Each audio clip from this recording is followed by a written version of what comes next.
Hey everybody, welcome back. So I'm actually doing another Q&A. You guys have sent in so many questions over the last couple weeks that I'm actually finally getting around to answering them. And once again, some really good ones. So let's just dive right into it. So first up, Movie Guy 67 asks, are there any movie posters, lobby card sets, and press kits that you're looking for your collection?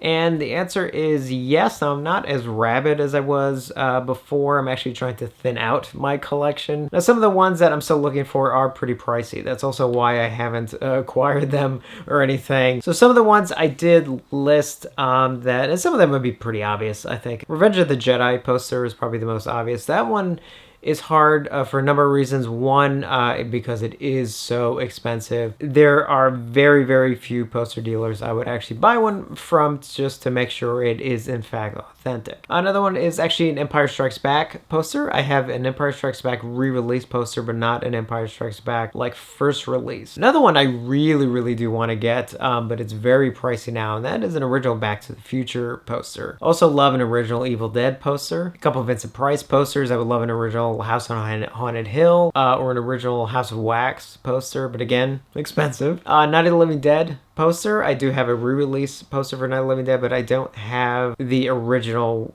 poster. I've had the opportunity to get one, but honestly, it literally would have cost me close to $1,500. So yeah. And then just a couple other ones that come to mind are George Romero's Bruiser, because again, I'm trying to collect all of his posters. I have a couple Herschel Gordon Lewis posters. The main one left that I would really like would be a Wizard of Gore poster. And then the different lobby cards I would like to get from different movies, but I've also sort of come to the point where, like, you know, before I used to want like a complete set of lobby cards, but at this point, I would be happy just getting one lobby card from a film, especially if it's a cool one that I could frame, have up on the wall or something. Next one is from Madman, and he asks, how did you acquire all of your autographs? A couple different ways, but many of them pretty much came from conventions, different conventions I've gone to over the years. Main ones being Fangoria, Weekend of Horrors, when they were doing that, Flashback Weekend in Chicago, and Days of the Dead, which I would go to the Chicago shows, and I went to one of the Indiana shows, Cinema Wasteland. Only went to one show, but I would like to go to more. Other than that, there were actually a lot of film events when I lived in Chicago I would go to, where they would have guests, you know, come in, do like a Q&A, and I would try and get, you know, an autograph and a picture and everything. And I have been lucky enough to have met a lot of the people I have over the years, including some now that unfortunately have passed on. Next up are two questions from Gary Richardson. The first one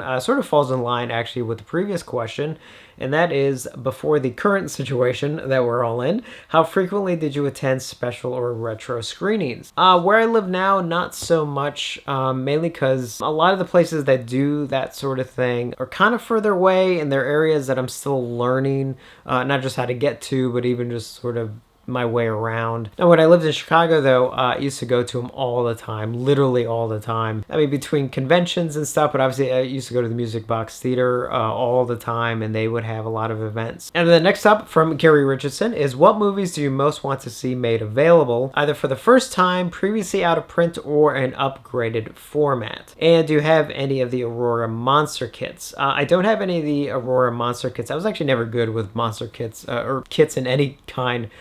For some reason, putting stuff together, I didn't, for some reason, depending on what it is, like, I don't know if it's just the way my brain is wired. For some reason, like, there's certain complex things I swear I can handle with no problem.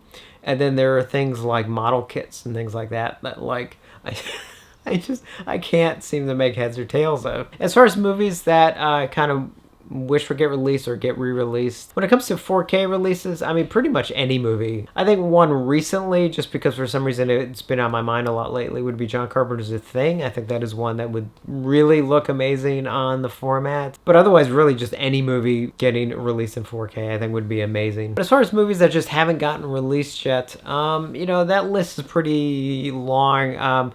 There are some key ones, though, that I do just want to make mention of. A couple George Romero films. I would like to see Martin. I know Second Sight is working on a new Blu-ray of Martin, but that, again, that's Blu-ray only would be region be locked. George Romero's Bruiser, I would like a release of that on Blu-ray. Freaks, I would like to see released on Blu-ray. I'm hoping maybe, you know, like there'll be a Warner Archive release of that at some point. And then two that have actually gotten released on Blu-ray, but I really think are deserving of a re-release would be Day of the Dead. The previous release is a good release as far as extras go, like the Scream Factory release.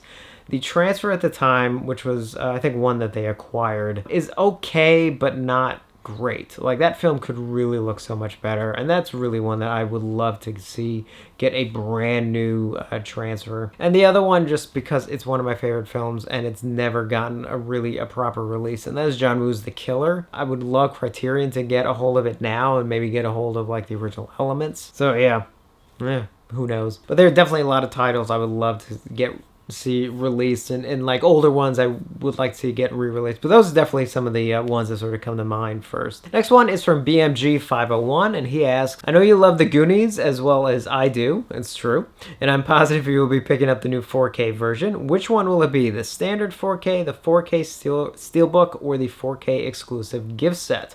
I'm probably leaning towards the gift set. I must admit, I'm a sucker for that kind of thing.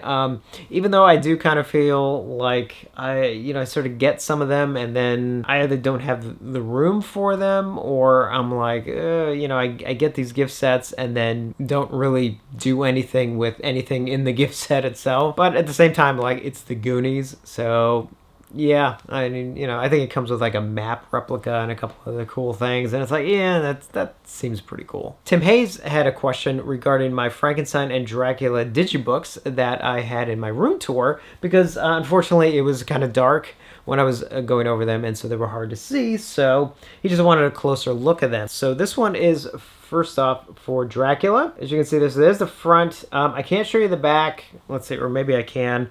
I just have to, unfortunately, cover up some of the stuff that YouTube won't let me show. Part of the back, I'm sorry. Yeah, that's kind of all I could show, unfortunately, in the back. But, I mean, then you got the inside, so you got, like, one of the discs there. And then basically, and it is a digibook. Oh, actually, that's the DVD, and then there's the Blu-ray in the back. And then, it's a digibook, obviously, with a bunch of stuff. Oop.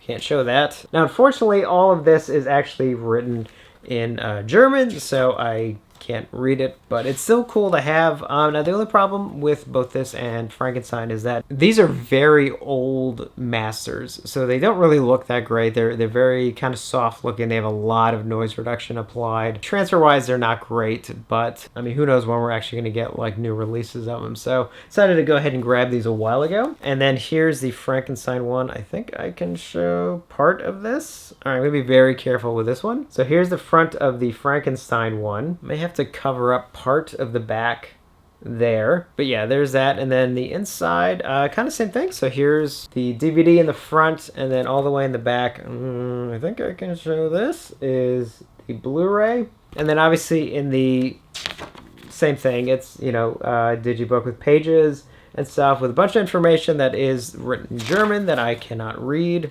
Some of this I cannot show. Give you an idea what it's like. So these are numbered. The Frankenstein one is actually numbered 117 out of 333. And then the Dracula one is numbered 226 out of 333. Jay asks, would you want to visit the Dawn of the Dead Mall again, or the cemetery where they filmed Night of the Living Dead? Yes, I would like to go back. I actually went there with friends a couple years ago. We sort of did this Romero location tour where we went to Pittsburgh to go to the Monroeville Mall where they shot Dawn of the Dead, and then we went to several other locations, including the cemetery from Night of the Living Dead. And then we went by a couple various other locations, several from Creepshow, which was really cool. I got to see a lot of places from that. I mean, that was just such an amazing trip. So yeah, I would definitely love to go back. I would love to go back to both of those during the Living Dead weekend convention, because it's like we went and it was just us, and some of those things you kind of like sneaking around a little bit, but if you're there for like an official convention, they actually do like full tours and things like that, so that would be really awesome. I definitely want to go to that. And then my buddy Jerry jokingly asks, top 5 reasons why the new Star Wars trilogy is superior to the original Star Wars trilogy. That's not funny, Jerry. That is not funny at all. And then finally, my buddy Lyndall asks, How are you so goddamn sexy? And you better answer it. Jesus Christ. So for those of you who don't know, Jerry and Lyndall are some of my best friends. And I've known both of them for, gosh, 14 years now, I think. God, it's weird thinking about. Not that, it's not weird that we've been friends that long. It's just, I know we've been friends for such a long time, but it's like, you don't always think of like putting a number to it like that. So yeah, it's, wow. But definitely lucky to have such good friends in my life, even if they ask weird questions. So that's it for this Q&A. I don't think I missed any questions, but if I did, I will try and get them in the next one. If you have any questions you want to ask me about anything, but feel free. I'll try and answer them as best I can. Always love doing these. And then pretty soon, hopefully, you know, I'll actually be able to start doing these more on live streams than pre-recorded. So those should be interesting, doing those live. And won't be able to edit around anything I say. So again, thank you for all the questions. And as always, thank you for watching, and I will see you on the next one.